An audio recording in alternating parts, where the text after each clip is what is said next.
The Sorceress Astrologer, an Allegory. A sorcerer would always gaze upon the stars, thinking that what dwelt in the darkness could not be fully known. It was upon mysteries that all mystical magic was made, and as the stars shifted, and as the cosmos pulled apart, the darkness and blackness built, whereby upon more unknown mysteries and magic could be made. It was in the black spaces between the stars that all enchantments entered in from an unknown outside.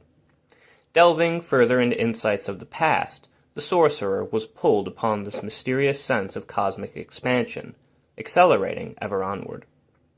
Fate and destiny, too, shifted with the stars.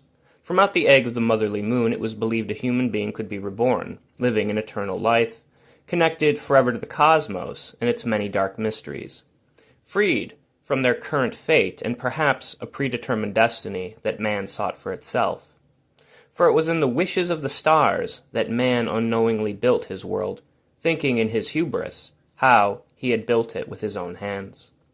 It was in the spaces between the stars that a mystic could escape, blanketed in blackness, blinded by an unknown abyss. Man was said to have come from the stars, and so it was to the stars that a sorcerer would attempt to return, merged within dark mysteries and the mystical aspects of the motherly moon. The young astrologer Luna Lux had spent her days sleeping like many student sorcerers and sorceresses, seeing the sun slowly sink, halved along the horizon while the waking world spun away from every astrological wizard, warlock, and witch that sought to study the stars and the sorceries that the spaces betwixt could contain.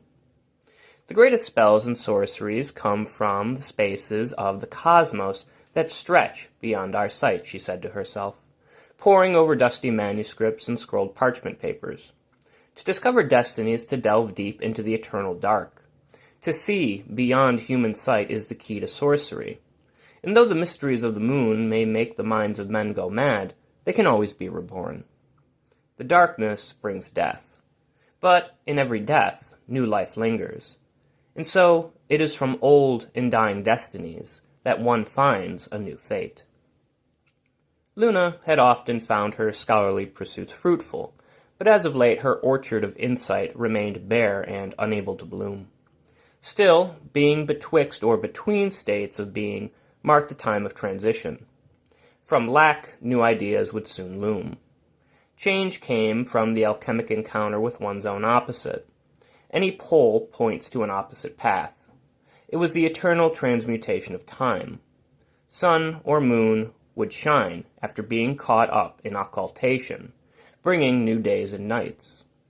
Luna was simply waiting for her current eclipse to crack, allowing in some new light to lead her along in life.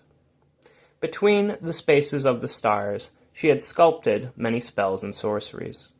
From the esoteric and unknown, she could conjure mystical creations beyond the minds of most men. She knew how the truth was hidden away from her.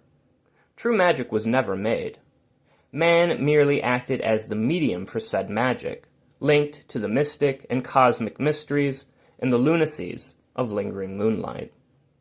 Magic could only manifest from the mysterious spaces of the stars and the blinding blackness that was held within a blooming abyss.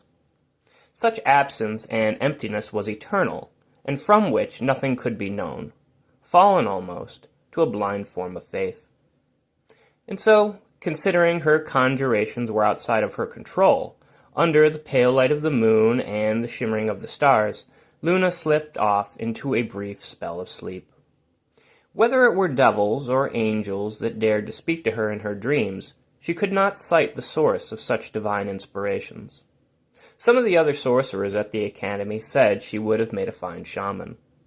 But when she awoke, rising from deep within the slumbering darkness of this little death of sorts, there was a new and uncanny craft for her to conjure into creation. Beaming in blackness above her frail and pale body below, the cosmos quickly crept, expanding ever onward as the stars shifted, burning beyond a black and breathless abyss from which all fate was forged and reforged like a phoenix. Luna knew she had been reborn and that her fate had changed. But she also knew that it had not been by her own willing hands. Whatever was this ancient will guiding her along in life, she wondered? having not the insight to know of this monumental and ever-moving mystery that helped make her magic. Strange and somewhat out of sorts, with this new spell, she could almost feel the cosmos silently creeping and expanding inside herself, stretching her out like time and space had done to every single star that shined, acting as the guiding insight of her own arcane and astrological art.